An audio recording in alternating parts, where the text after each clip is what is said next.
34 বছরের বামকে যে নারী উপড়ে ফেলে দেয়, সে নারীর কাছে বিজেপি হচ্ছে ঝালমুড়ি। একটা পোস্ট দেখলাম, তার উত্তর দিতে এলাম। বলছি 34 বছরের বামকে উপড়ে ফেলেছে তো ছলনা করে, কারণ টাটার মতন এত বড় একটা প্রজেক্টের শিল্পকে তাড়িয়ে দিয়ে ইনি এসেছে নাটক করে, 26 দিনে অনশনে নাটক করে। যারা সঙ্গ দিয়েছিল তারা আজকে হাড়ে হাড়ে টের পাচ্ছে। কেন বলুন দেখি? নিজের বাড়ির ছেলেমেয়েরা যখন কাজ না পেয়ে অন্য রাজ্যে পরিযায়ী শ্রমিক হিসাবে যাচ্ছে, কারণ এ রাজ্যে তো কোনো শিল্প নেই, কোনো চাকরি নেই, তখন সেই বাবা মা কিন্তু হাড়ে হাড়ে টের পাচ্ছে। বুঝতে পারছেন তো? এই যে 80 লক্ষ বেকার ভাতার ফর্ম জমা পড়েছে, এই যে 80 লক্ষ বেকার তৈরি করলো কারা?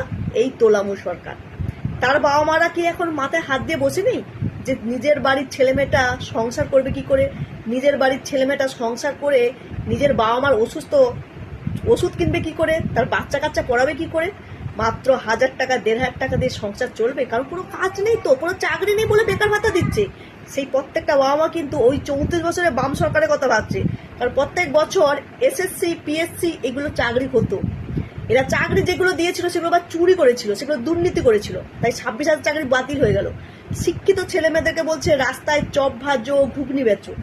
বুঝতে পারলে? নিজের ভাইপোকে কোটি কোটি টাকার বাড়ি বানাচ্ছে, রাজপুত্র বানাচ্ছে, আর শিক্ষিত ছেলে মেয়েদেরকে রাস্তায় বসিয়ে দিচ্ছে।